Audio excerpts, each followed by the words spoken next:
Assalamualaikum warahmatullahi wabarakatuh.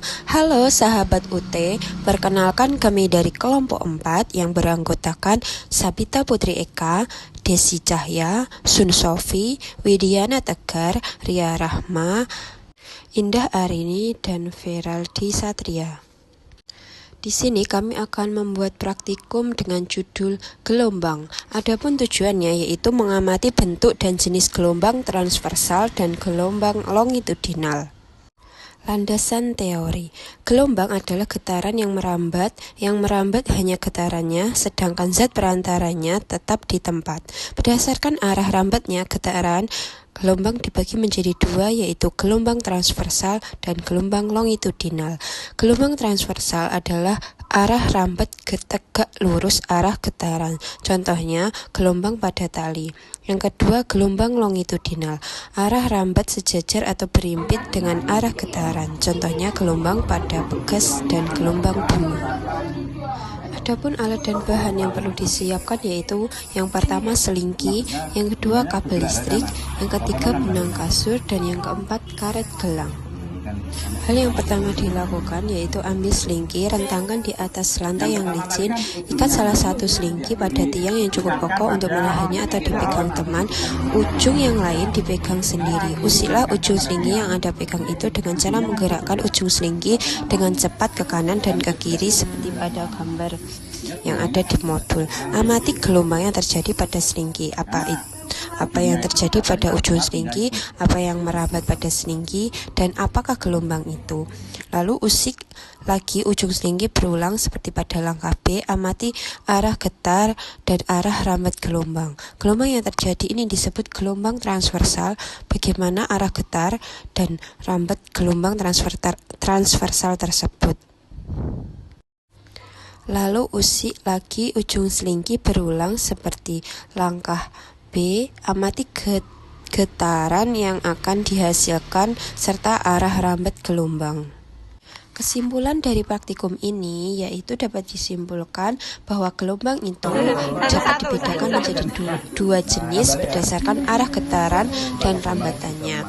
Gelombang transversal memiliki arah getaran tegak lurus dengan arah rambatannya, dan gelombang longitudinal yang arah getarannya sejajar atau berbit dengan arah rambatannya. Selain itu, gelombang perambatan selalu diikuti oleh perpindahan energi. Hal ini dibuktikan dengan pergerakan karet gelang pada selingki.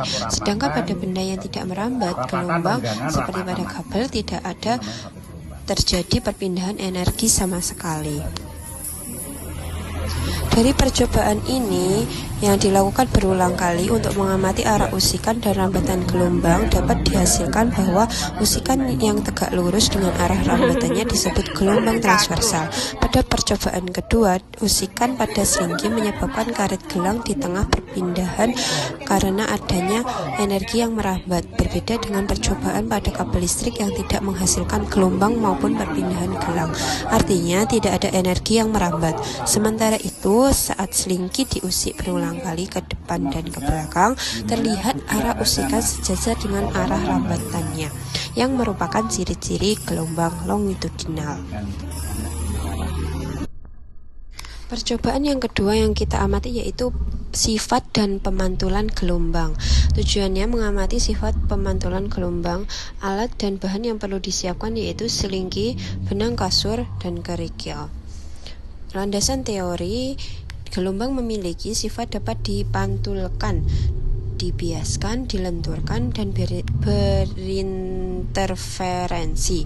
Pemantulan terjadi saat gelombang menumbuk penghalang lalu kembali ke arah asal mengikuti hukum gelombang datang, pantul, dan garis normal sebidang, serta sudut datang sama dengan sudut pantul. Pada ujung terikat, gelombang dipantulkan dengan fase terbalik, sedangkan pada ujung bebas dipantulkan tanpa perubahan fase. Pertemuan gelombang datang dan pantulan membentuk gelombang berdiri dengan simpul dan perut. Hasil pengamatan menunjukkan gelombang air berbentuk lingkaran dan terpantul saat mengenai dinding bejana.